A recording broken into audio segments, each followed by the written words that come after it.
Pues aquí estamos, muy buenas a todos. Hola, ¿qué tal? Es un placer estar aquí de nuevo con todos vosotros. Y conmigo está una vez más también Karma Tempa, que soy consciente de que muchos ya le conocéis. He tenido el privilegio de colaborar con él en la impartición de algunos programas y en otras colaboraciones. Y, y aquí está con nosotros una vez más. Karma Tempa, ¿qué tal? ¿Cómo estás? Bien, muchas gracias por esta amable bienvenida que siempre me ofreces. Así Bueno, que muchísimas gracias. deciros que Karma Tempa es monje budista, tradición tibetana, y él, bueno, lleva muchos años inmerso en la práctica de la meditación, también en la enseñanza de la meditación. Sé que se mueve mucho, te mueves mucho por muchos sitios impartiendo estas enseñanzas. Y la idea hoy es hablar un poco de todo esto, ¿no? Desde una perspectiva un poco amplia, ¿no? Yo tenía aquí apuntados, como te comenté hace unos días, como tres vectores, ¿no? Por un lado, lo que es el budismo como tal, así en un sentido amplio, como digo. Eh, la meditación, ¿no? Como una parte, yo diría que básica, ¿no? Fundamental en cuanto a la práctica, ¿no? De esta tradición. Y luego la idea de mindfulness, ¿no? Tan conocida hoy día, ¿no? Entonces, bueno, la idea es hablar un poco de todo esto. Bueno, a ver, hablar de budismo realmente, a ver, al fin y al cabo, budismo como tal no existe, quiero decir, ¿no? Es una palabra, al fin y al cabo es una palabra occidental que hemos aplicado a un conjunto de tradiciones muy diversas, ¿no? Entonces, a lo mejor estaría bien que tú nos ubiques a ver dónde estás dentro del budismo, ¿no? ¿En Eso qué casillero, en sería, qué casillero te sería ponemos, hermano? interesante, ¿no? Sería Sí, interesante para situarnos a lo mejor, ¿no? Quizás. sí. Lo que señalas es muy oportuno, es muy preciso, porque aunque todos hablemos de budismo, nos refiramos a este conjunto tan rico de tradición como budismo, desde el Dalai Lama hasta nosotros estaremos haciendo referencia al budismo. En realidad, como tal, no existe el budismo, o no se ve a sí mismo como budismo, con la etiqueta budismo.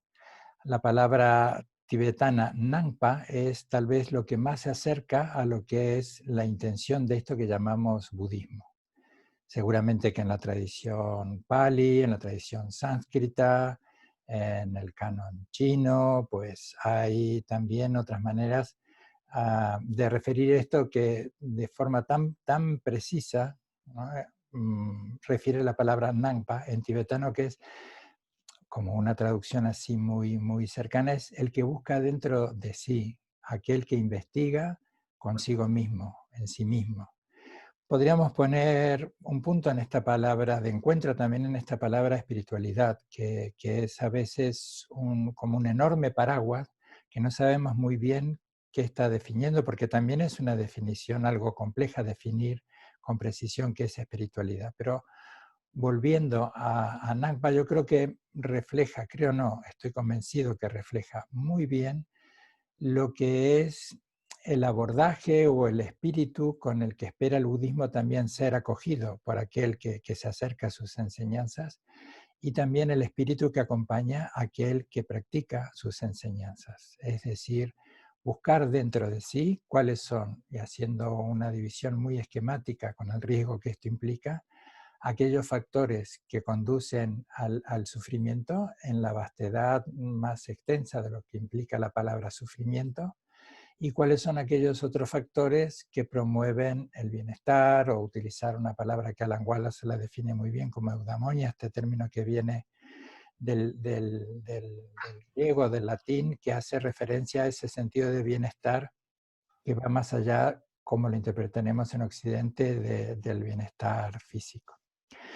Luego, haciendo una referencia histórica muy breve, también esto que señalas esto que decimos, budismo tiene un largo recorrido a través de geografías, culturas, historia, territorios, pero fundamentalmente lo que han sido en esas geografías, en ese recorrido tan extenso hasta llegar a nuestros días, cómo han sido agrupadas las profundas y profusas enseñanzas que dejara el Buda y todos los comentarios o las exégesis de grandes maestros que conforman este corpus de esto que llamamos budismo.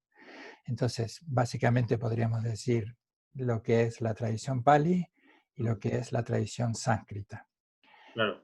Y esto dentro de la tradición o lo que conocemos como budismo tibetano, que muchas veces suelo decir parece que fueran como artículos regionales, ¿no? Budismo tailandés, budismo japonés, frutas de Aragón, budismo tibetano, que son referencias, formalidades, pero que no refieren lo que auténticamente es la manera en que se han agrupado las enseñanzas. Entonces, yo me he acercado a lo que conocemos como budismo tibetano. Esto es, proviene el budismo tibetano de la tradición sánscrita, y esto nos llevaría pues un rato interesantísimo recordando de qué se nutre la tradición sánscrita.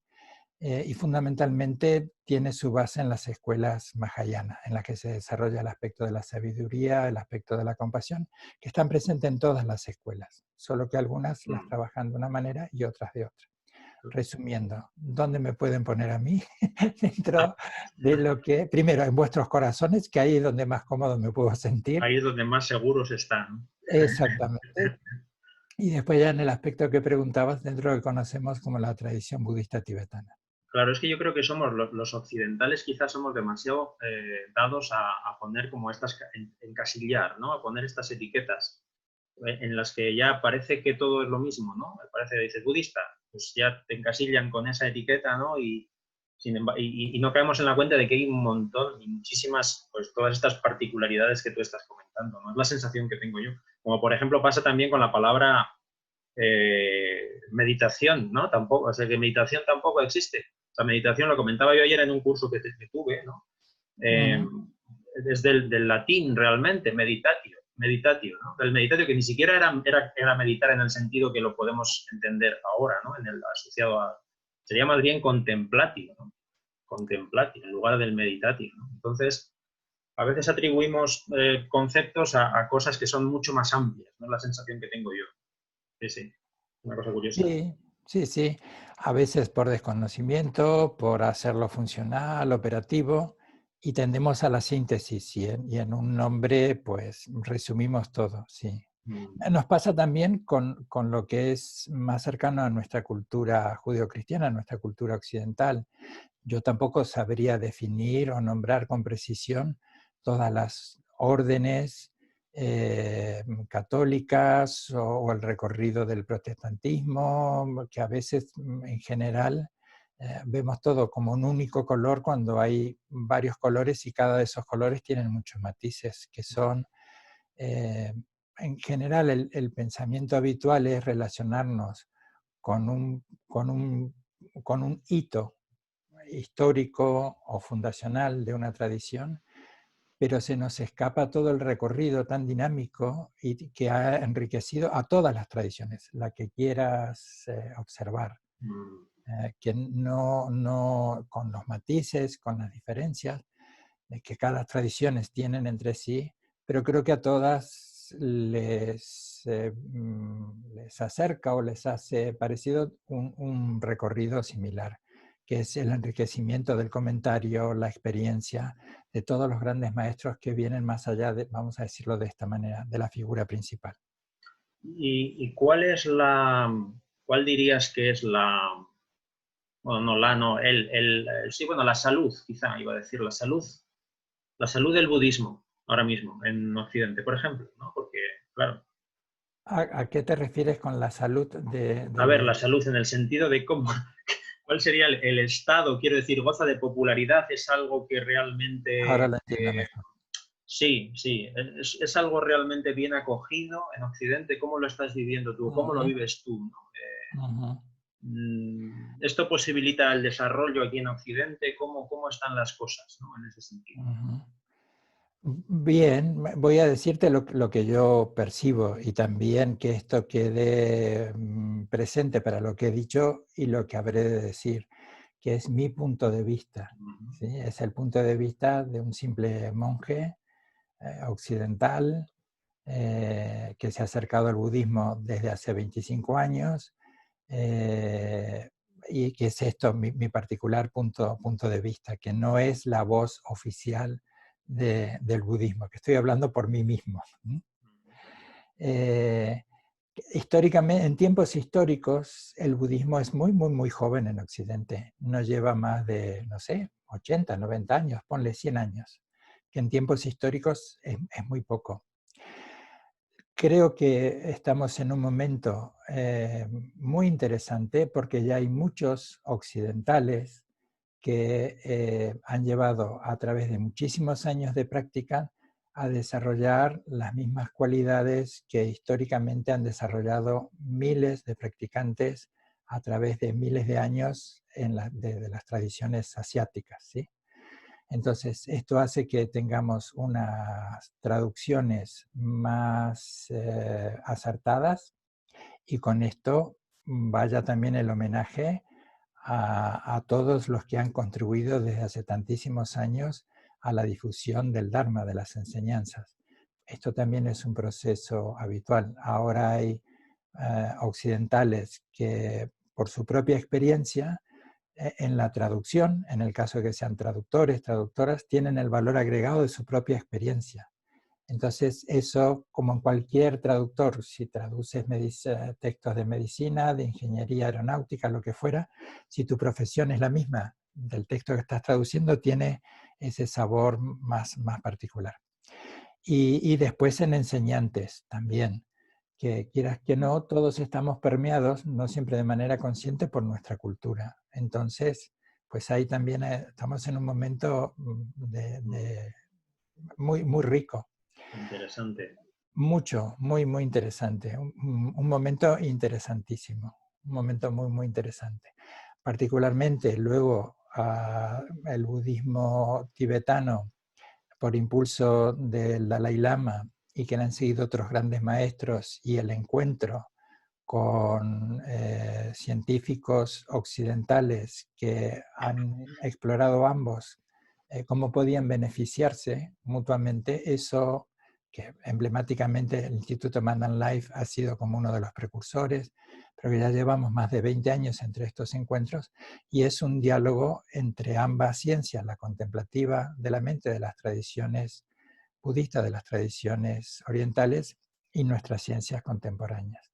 Entonces, eso también tiene un elemento que lo hace muy interesante.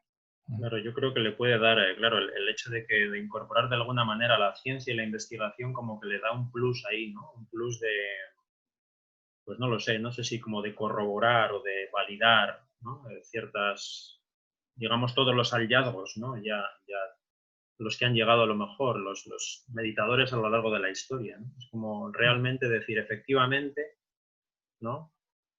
Las prácticas o esta tradición o lo que se propone, ¿no? Desde la tradición es algo que realmente, pues, desde un punto de vista científico también, pues vemos que realmente pues es interesante y bueno, pues nos puede ayudar a evolucionar, ¿no? Como especie, si quieres, ¿no? O como seres humanos, o no sé cómo decirlo, de alguna manera, yo creo. Es un punto muy interesante, si lo señalas bien. Y luego tiene matices esto, ¿no? Como todo. Seguro, seguro, seguro. Es un punto muy interesante. Eh, el primero es el del intercambio y el de la motivación. ¿Qué es lo que promueve el intercambio? ¿Qué es lo que tú señalas? ¿Cómo podemos entablar un diálogo en el que podamos profundizar cada uno en el conocimiento del otro y ambos salgamos enriquecidos? Entonces, las ciencias contemporáneas, la neurociencia y tantas otras ciencias contemporáneas han podido hacer mapas muy precisos de qué es lo que ocurre y describir cuáles son los procesos neuronales o neurofisiológicos. No sé si lo estaré diciendo con los términos adecuados porque no es una terminología que maneje, pero creo que es suficiente como para darme a entender, que puede describir, que describe con precisión cuáles son los efectos que producen la práctica contemplativa, la práctica de la meditación. Pero también es cierto, y esto más que un aval o homologarlo, nos habla para el común de la gente, nos habla en nuestros propios términos. Nosotros provenimos de una cultura que en general estamos muy acostumbrados a lo mensurable, a lo que se mide, porque hemos observado siempre como en tercera persona. Y la práctica contemplativa es una observación en primera persona, y por lo tanto es subjetiva, ya no es objetiva como la observación en tercera persona, y ahora pues está viéndose que es mensurable, que es repetible. Entonces, en un punto sí que nos da cierta confianza, pero también coincidiremos que una cosa es la descripción y otra cosa es cómo ha permeado en ti, por decirlo de manera muy, muy cercana. Si yo leo el prospecto del antibiótico que tengo que tomar, pues no es suficiente, ¿sí? Tengo que tomar también el antibiótico de una manera disciplinada para que tenga sus efectos en mí. Hombre, yo creo que es muy interesante lo que comentas en cuanto a los dos enfoques, ¿no? El enfoque de primera persona, ¿no? Que es el Sí. enfoque de la meditación, ¿no? De las tradiciones estas contemplativas, y el enfoque científico, que es el enfoque de tercera persona. Entonces, que haya este encuentro me parece muy, muy interesante, porque de alguna manera, y yo creo que lo interesante también es, digamos, no priorizar ninguno de los dos realmente. Es decir, los dos son igualmente válidos, ¿no? Lo que pasa que, bueno, pues son como dos formas de mirar la realidad, ¿no? Dos formas de mirar la realidad. Y yo creo que eso es interesante tenerlo en cuenta, ¿no? O sea, no, Mucho. Y esto que sí, decíamos recién, que ambos, por ponerlos en estos términos, salen enriquecidos. En el último Kayun Molam, en Bodh Gaya, Molam es una palabra tibetana que se refiere a plegarias de aspiración. Kayu es una escuela, una familia, ¿sí? Como está la escuela Gelug, la escuela Nyingma, los distintos linajes, escuelas o familias que componen esta riqueza de lo que llamamos el budismo tibetano. Una vez al año en Bodh Gaya, en India, donde se iluminó el Buda, se reúnen numerosos monasterios, laicos. Yo he estado en varios de estos encuentros y a veces las cifras oscilan entre unos y otros, entre monásticos y no monásticos, entre 15 y 17 mil personas. Son muy numerosos. Y hay actividades previas a estos días de mucha práctica y actividades posteriores. Y en las actividades previas estaba este año Richard Davidson, que para muchos de nosotros es muy conocido porque es uno de los neurocientíficos que desde hace muchos años comenzó él con un interés personal propio y luego lo ha explorado desde su tradición científica, desde sus conocimientos, cuál es la relación o cómo explorar la práctica contemplativa desde las neurociencias. Estaba, que además, bueno, Richard Davidson, de hecho tú y yo estamos leyendo un libro que está escrito por es, Richard Davidson y Daniel. exactamente, sí, sí. Sí, sí. Culpa tuya, que me has mostrado el libro y Desde, poco tardé en ir a comprarlo. Sí, sí, lo que sí, fue, ya nos vemos y ya estaba en la librería. sí, a mí me pareció muy interesante, la verdad. Lo ves, lo En ves. relación a estos correlatos que estamos hablando, yo creo que es Sí, interesante. sí. El libro es, por si alguien cuando nos escucha, pues Sí, tiene puedes el- comentarlo si quieres. sí, sí, para no abrir más ventanas, pero el libro es Mm, Los beneficios de la meditación, de mm, editorial Kairos. vale. Entonces, decía como ambos, tanto por ponerlo así en términos muy, muy compactos, ¿sí? El budismo y las ciencias contemporáneas se benefician porque han estado dando enseñanzas a numerosos maestros y maestras y monásticos en India. Richard Davidson, Matías Ricard, que es alguien que ha colaborado también Tío Ricard, muchísimo. que es monje, perdona, es monje y científico a la vez, ¿no? Exacto, exacto. Quiero decirlo también, sí, sí. Sí, y Mingyur Rinpoche, que es un maestro de una edad, creo que Mingyur Rinpoche andará cerca de los 50 años o seguramente algo menos, que también son de estos maestros que provienen de familias de una gran presencia dentro del budismo tibetano. Ellos mismos son grandes meditadores y grandes maestros con enormes responsabilidades, y los tres han participado, junto con muchas más personas, en estos extraordinarios encuentros de Mandan Life y otros. Entonces estaban allí, y esto es ahora el enriquecimiento que puede hacer, vamos a decir, Occidente, o los conocimientos de las ciencias occidentales a los orientales. El ver cuáles son nuestros procesos neurocognitivos, cómo se pueden fortalecer, cómo se pueden trabajar, cómo se pueden incorporar esto a quienes les toque dar enseñanzas para nutrir la pedagogía, ¿no? ¿Cómo podemos valernos de todo lo que las ciencias contemporáneas nos dicen para sacarle mejor provecho a la atención, a cómo programar una clase, una enseñanza? Que hay un encuentro ahí que me parece extraordinario, muy rico. Es cierto, sí. Eso es muy interesante, ¿no? La riqueza que puede haber en todo eso y todos los aportes que puede haber, todas las aportaciones que puede haber en muchos campos, ¿no? Ahora mismo. Sí. Entonces, bueno. Y volviendo un poco ahora, si quieres, al enfoque, vamos a ir al enfoque en primera persona. Venga, allí vamos. Eso es. ¿Qué es lo que le lleva a uno, por ejemplo, a dar el paso de ser monje, por ejemplo? Porque yo, fíjate, yo he hecho algunos retiros, pero en la tradición cristiana, curiosamente, ¿no? He estado, recuerdo hace muchos años ya en Escocia, en una abadía benedictina que hay al norte de Escocia, en un lugar remoto, perdido, Pluscarden se llama, en un remoto lugar perdido en el bosque, que no hay ni siquiera un pueblo al lado, está absolutamente perdido. Y claro, eran una serie de, bueno, una abadía antigua, medieval prácticamente, y pues había pues una serie de monjes, no recuerdo, pues 15 monjes o 20, no lo sé. Y estuve allí como 10, 15 días prácticamente, ¿no? 2 semanas participando, ¿no? De la vida monástica, las oraciones, etcétera, ¿no? En la zona. Es una maravilla, por cierto, y recomendable. Aprovecho para recomendar la zona. Pluscarden Abbey se llama el lugar. Es muy interesante. Y claro, yo estaba como absorto, ¿no? En el ritual. Recuerdo que había un candelabro enorme de madera, más alto que una persona, y me quedé con la imagen el mismo monje todos los días en la oración final de la noche, ¿no? El gesto que hacía para encender la vela que había en el candelabro, ¿no? Antes del rezo. Entonces era un gesto que se repetía, ¿no? Y se repetía, y se repetía. Todos los días, todos los días. Y yo pensaba para mí por dentro, qué tremendo, ¿no? Qué tremendo. Todos los días aquí, durante años, encendiendo la vela, ¿no? Con ese mismo ritual.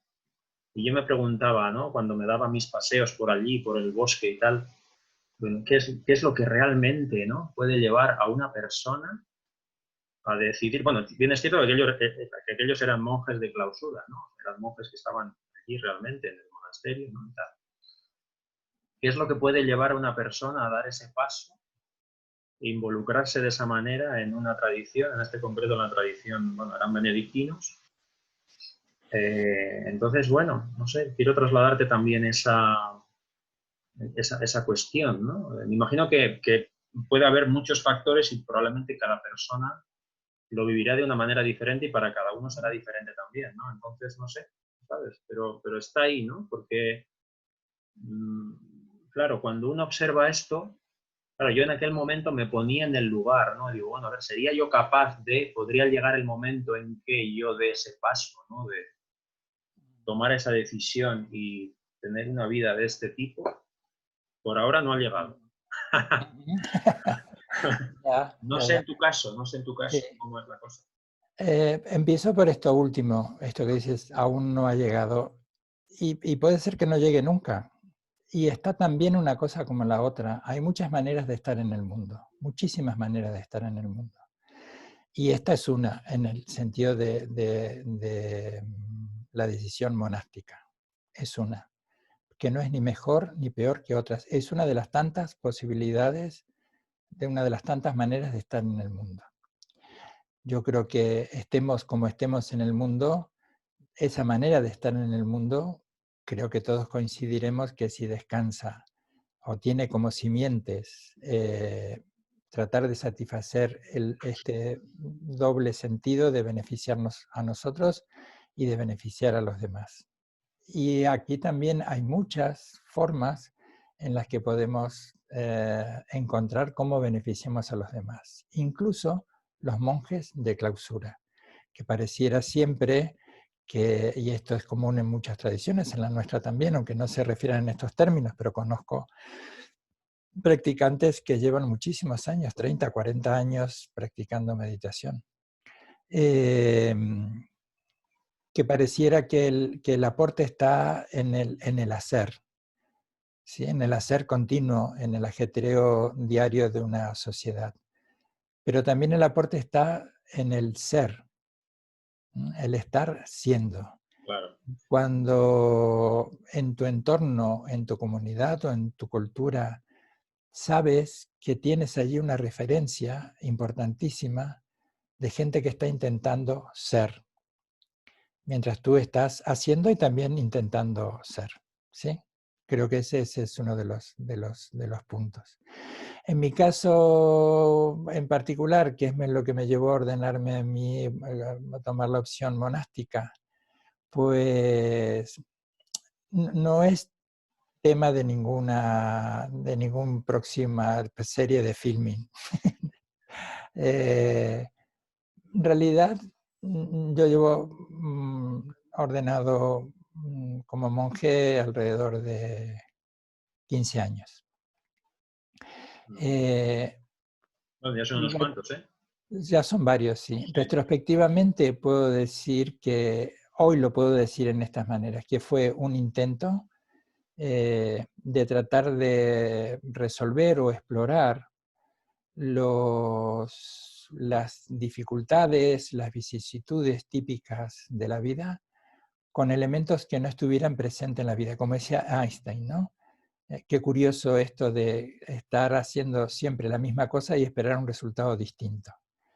Hoy podría decir que tal vez lo que en aquel momento fue curiosidad, en realidad a mí me llevó a ordenarme la curiosidad. ¿Cómo sería vivir?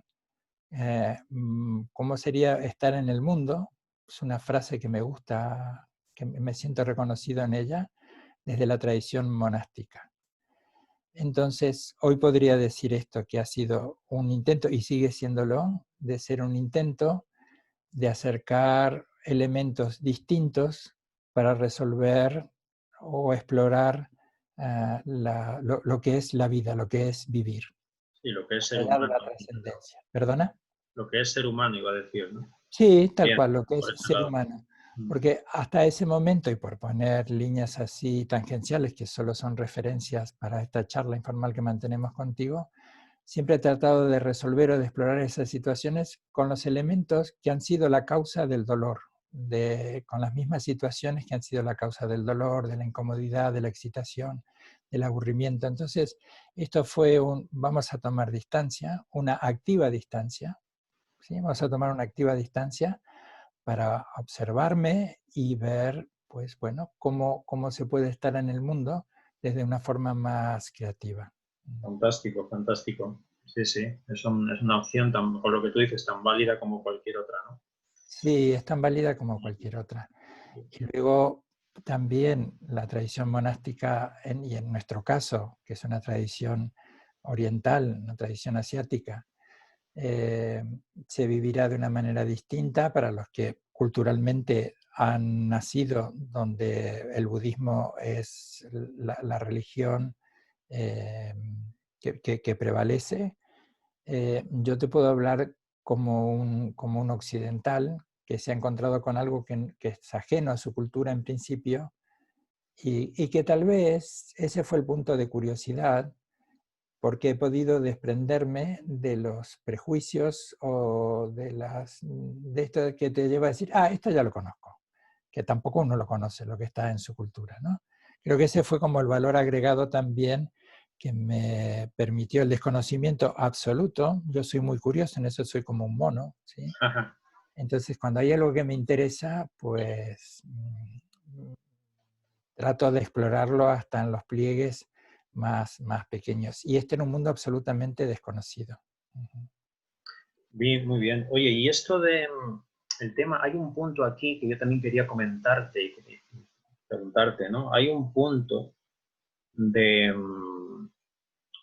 el tema del exotismo, ¿no? Mm, Lo oriental, ¿no? El oriental, el monje mm, oriental con el hábito, ¿no? Y tal, por la calle sí. o en las charlas o en los cursos, ¿no?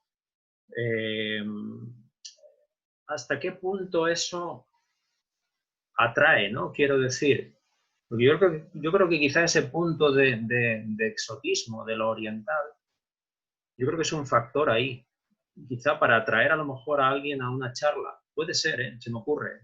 Pienso Ujú. yo a veces, ¿no? No sé hasta qué punto eso puede influir a la gente a la hora de tomar una decisión en embarcarse en un, no sé, en algo espiritual, por decirlo de alguna manera, antes, hablando de la espiritualidad que has mencionado antes, ¿no? No sé Ujú. hasta qué punto lo es. No sé si ocurriría lo mismo si, yo qué sé, si imagínate que te llamas, pues yo qué sé, Ángel Pérez, y apareces ahí dando la charla del curso sin Mm. el hábito y con nuestra vestimenta habitual. ¿Pasaría lo mismo realmente? ¿Tú crees? O Ángel Pérez, Antonio García, bueno, ya sabes, estos nombres muy típicos. Sí. Sí, sí. ¿Pasaría lo Pues, mismo o cómo sería la pues cosa? ¿Tú qué crees? en parte es un elemento, lo que tú dices, lo exótico atrae y vamos a referirnos a, por poner un ejemplo que todos vamos a coincidir. El Dalai Lama no atrae por lo exótico, atrae por quien es, ¿sí? Pero en mi caso, o en el caso de los monásticos, o los que nos toca a veces, nos toca, nos invitamos y la vida se ha ido ordenando así a dar enseñanzas, es muy cierto lo que señalas. Hay como una atribución, una imputación a una imagen. Por eso hay que ser muy cuidadoso también. Es aquella vieja frase, ¿no? De que el hábito no hace al monje. Hay como una imputación eh, que hace que nos vean o que se Ajá, vea al monástico tal como el otro desea que le vea y no como ajá, es, ¿sí? sí. De hecho, hoy estaba releyendo un libro también de Songyi Rinpoche. Él es un maestro oriental, hermano de Mingyur Rinpoche, este gran maestro que nombraba hace un rato. Y entonces él recordaba cuando fue a despedir de su padre y le pidió un consejo a un gran meditador, un gran maestro, no solo meditador, sino un gran maestro. Entonces, antes de empezar a dar sus primeras charlas fuera de Nepal. Y entonces le advertía y le dibujaba un panorama que es parecido al que tú dices, ¿no? Que la gente deposita un ideal en alguien aún sin conocerlo.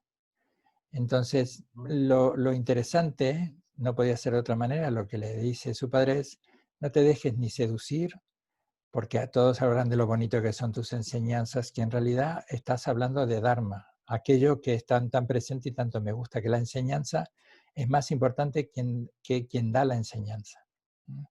Claro. Entonces le advertía un poco de esto. Y también su hermano, Mingyur Rinpoche, decía que, bueno, esta cosa curiosa de que la gente te atribuye que puedes saber de todo por el mero hecho de ir vestido con las ropas monásticas. Ujú. Hay allí como un principio de confianza delegada. Por eso hay mucha responsabilidad en quien lleva los hábitos monásticos. Porque hay un principio de confianza delegada que hay que valorarlo mucho y esforzarse para no defraudarlo. En nuestros propios términos. Esto no significa comportarse a la carta, porque a veces el ser coherente disgusta al otro o produce algún desencanto porque no se está comportando como el otro esperaba, Claro, ¿sí? claro, claro. Entonces ese es un tema interesante. Interesante. Sí, Yo creo pero que sí es sí. cierto que hay, perdona, que hay como un principio de confianza delegada por lo exótico, porque seguramente incluso también esto, alguien con hábitos monásticos de nuestras ricas tradiciones contemplativas cristianas o con hábitos que refieren a otra religión, musulmana, o los distintivos de la tradición judía, pues a lo mejor, como culturalmente ha estado más presente en nosotros, tal vez aparecieran de manera también imputada y de acuerdo al que ve otra valoración, otra valoración. Posible, sí, hombre, yo creo que lo interesante sería poder ver o indagar, ¿no? Lo que podemos llamar la autenticidad de la enseñanza que hay detrás, ¿no? Debajo Claro, o ahí, ¿no? Es decir, por debajo o por encima, me da igual, por encima de los ropajes, ¿no? Con que nos podamos vestir o presentar o, no sé, pues realmente ver si realmente la enseñanza, lo que hay ahí es realmente algo auténtico, algo de verdad, algo vivido, algo ¿no? sí, sí. Porque quizá sería interesante invitar a las personas, pues a todo el mundo realmente a un poco a profundizar en eso, ¿no? O a reflexionar sobre eso, por lo menos. No sé. Y las mismas enseñanzas advierten de esto, las mismas tradiciones advierten de esto. En la tradición budista siempre hay muchos puntos en los que se explora lo que es la autenticidad o elementos a tener en cuenta para valorar a quien uno realmente luego le dará la importancia de ser una persona con ascendencia, de ser un maestro. Las mismas tradiciones advierten de los posibles desvíos que pueda haber. Claro, Entonces, y luego ese punto equilibrado que a veces es tan extraño conseguir o dar con un buen maestro como con un buen discípulo también, ¿eh? Ambas cosas. Sí, claro. Eso es interesante, ¿no? Esa confluencia mutua ahí, ¿no? De las cosas, sí. los dos elementos. Bueno, ¿y qué podemos decir de la meditación? Y después, perdona, que hay otro elemento que quería también recordar. Luego, lo exótico puede ser, o lo que no es lo cultural, ¿sí? Lo que no es propio de, lo que llama la atención por no ser de la propia cultura, Sí, puede ser también una vía de servicio de escape de ajá, lo que Joyan Trump habla muy bien del materialismo espiritual.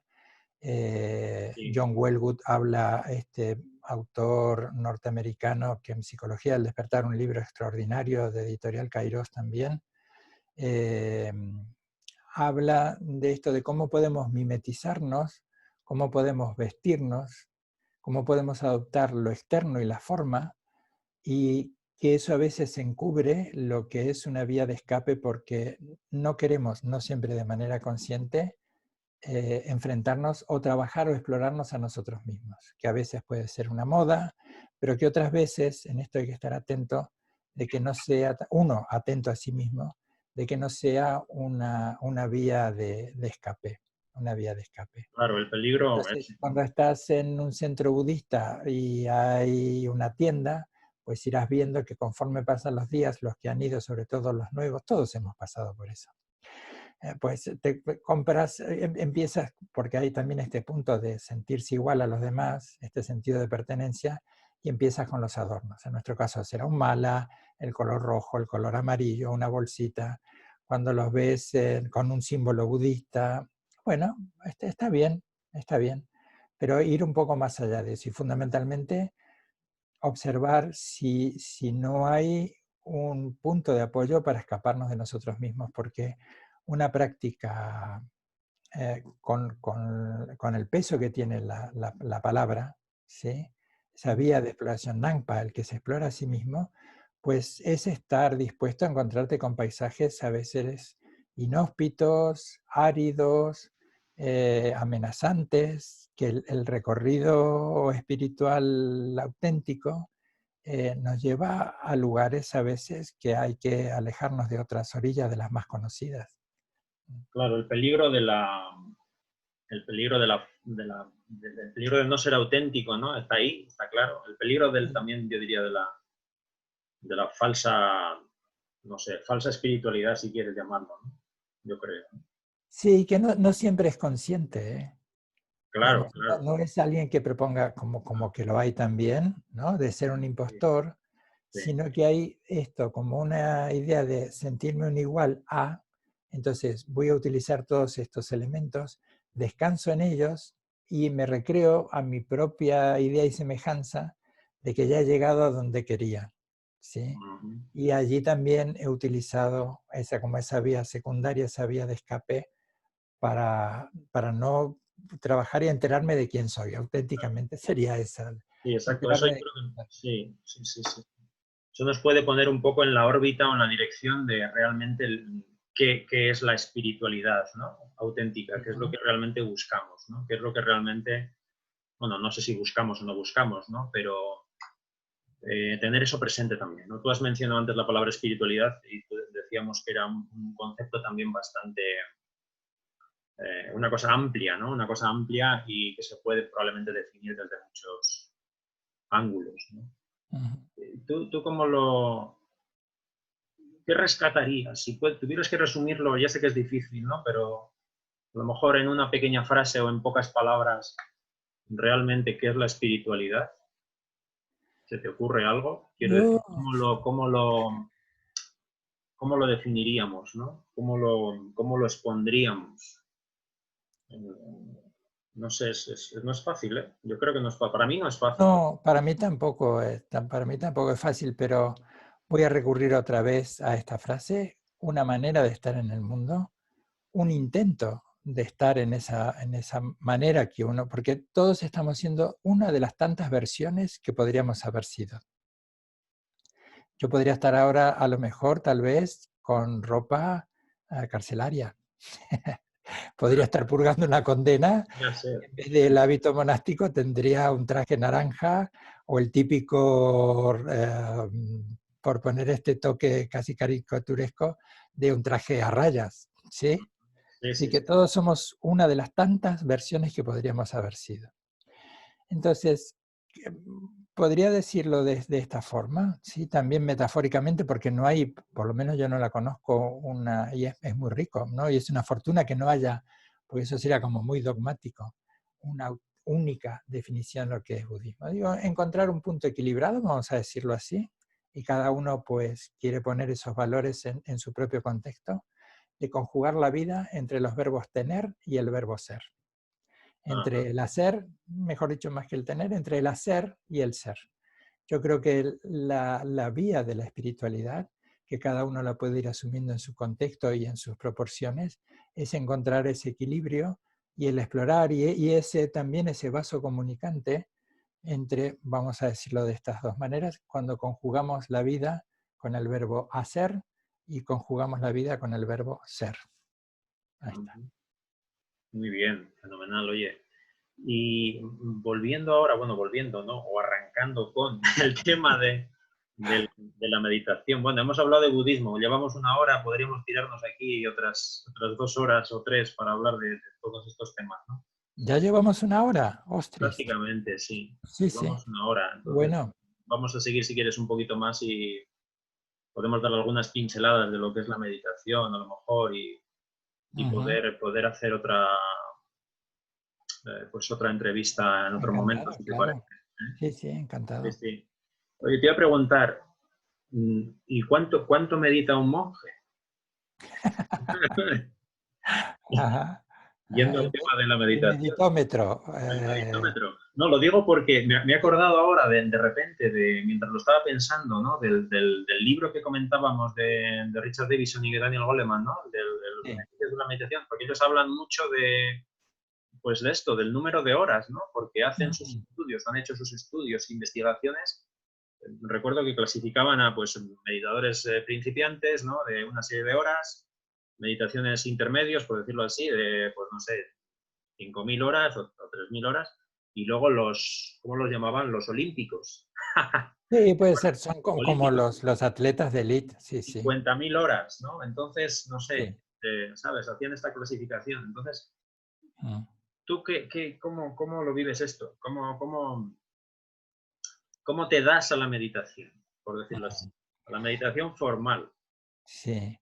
Me gustaría nombrar primero que dentro de las tradiciones contemplativas, todas, la meditación es un punto entre varios y fundamentalmente es un método, ¿no?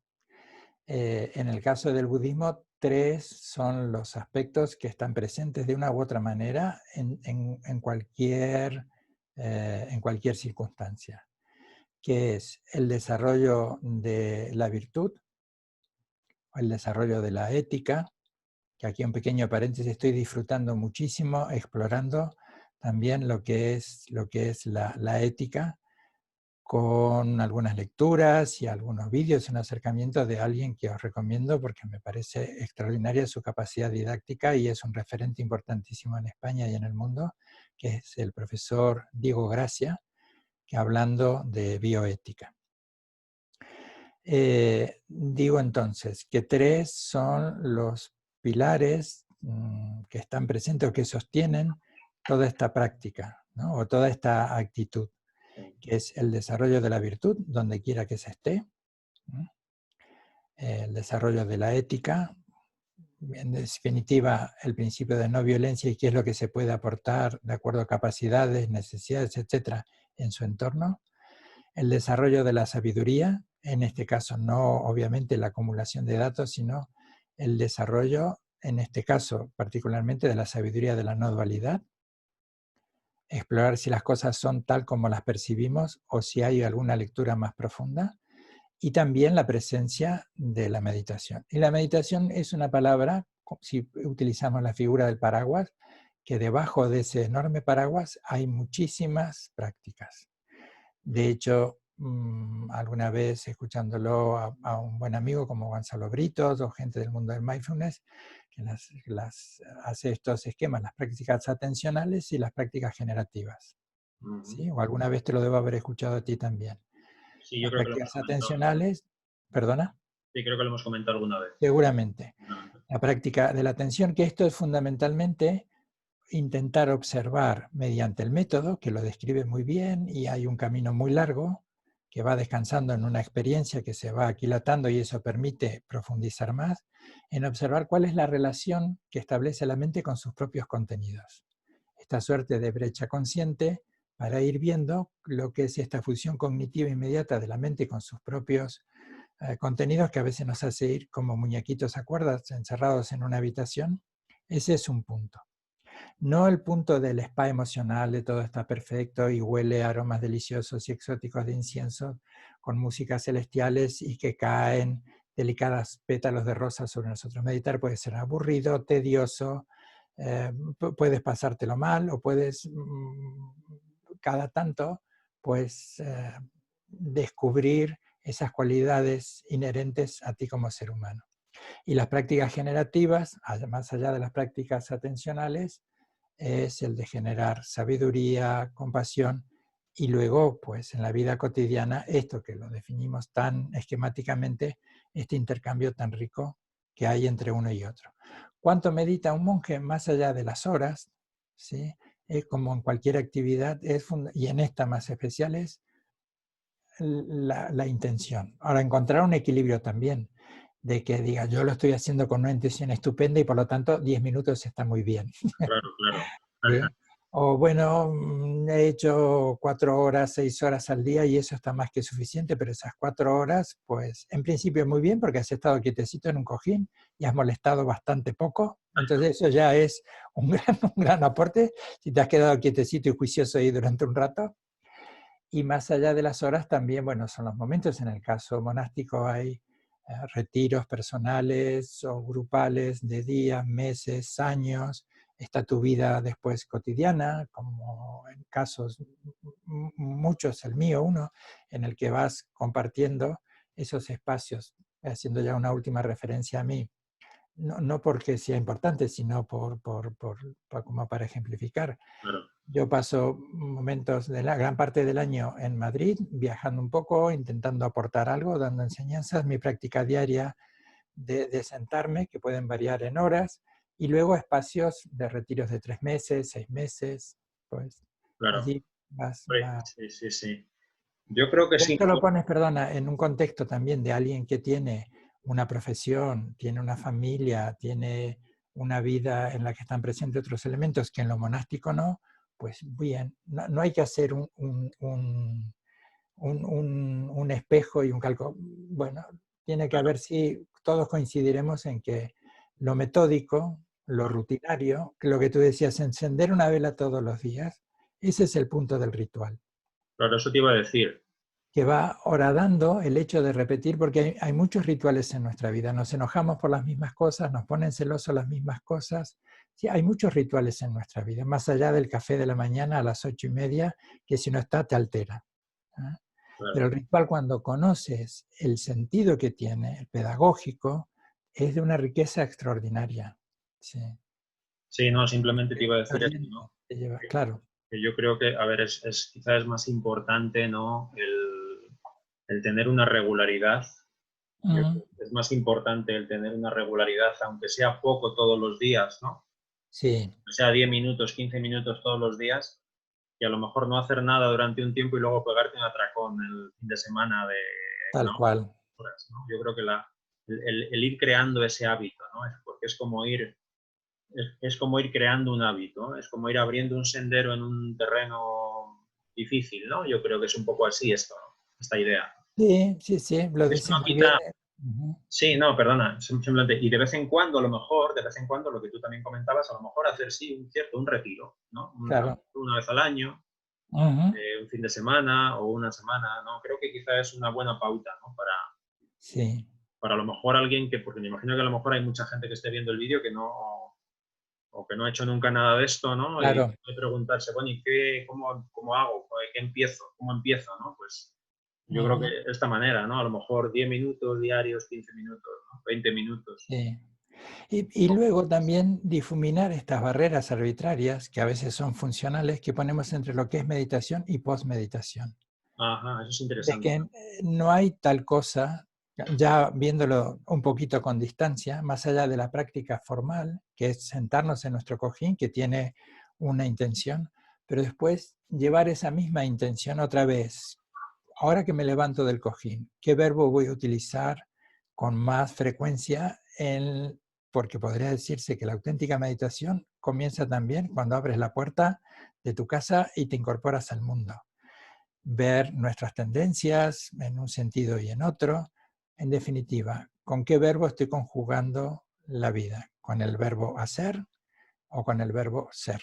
No, Claro, no limitarnos a ese punto, porque también eso puede ser una burbuja, puede ser un spa, pues por ahí pues, los emoticones, el corazón, medito en compasión, amo a todo el mundo, les quiero a todos, pero después empiezan mis preferencias y mi agenda cuando me levanto del cojín, ¿no? claro, y también la idea esta de que yo creo que mucha gente puede tener, ¿no? De que la meditación es algo especial, ¿no? Es algo que hay que generar las circunstancias, hay que generar el espacio, el momento, tener las condiciones idóneas, y realmente no es así, ¿no? Quiero decir que uno entra en la meditación en cualquier momento, en cualquier Claro. circunstancia. Entras y sales. A mí me gusta mucho esa idea de esa fluidez, ¿no? Esa plasticidad, por decirlo Ajá. de alguna manera, ¿no? Entre lo que es lo que has dicho tú, la meditación y la post, o el pre, me da igual, ¿no? El pre, durante y post, ¿no?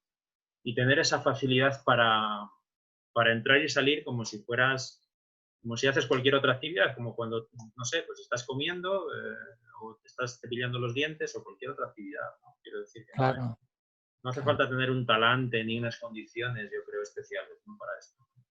tal cual.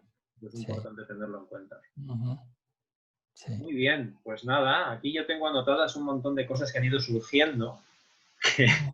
que quizá nos podrían dar para, pues lo que comentábamos antes, para más tiempo, ¿no? Pues encantado, cuando quieras, cuando quieras.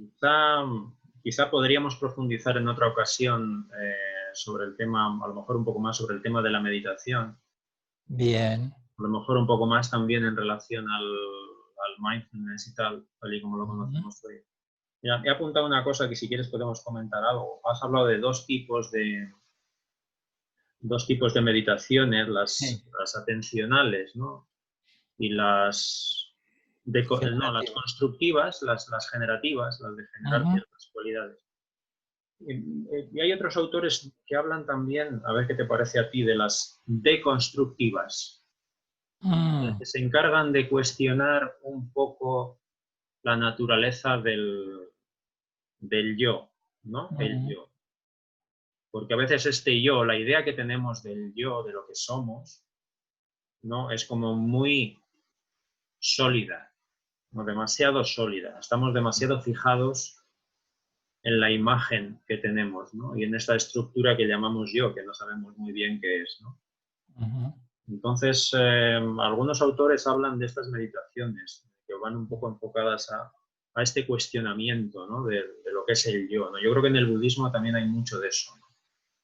En las tradiciones no duales, por ejemplo, ¿no? En algunas de las tradiciones no dualistas se habla de esto, ¿no? Del romper con esta dicotomía o esta estructura cognitiva de sujeto-objeto, ¿no?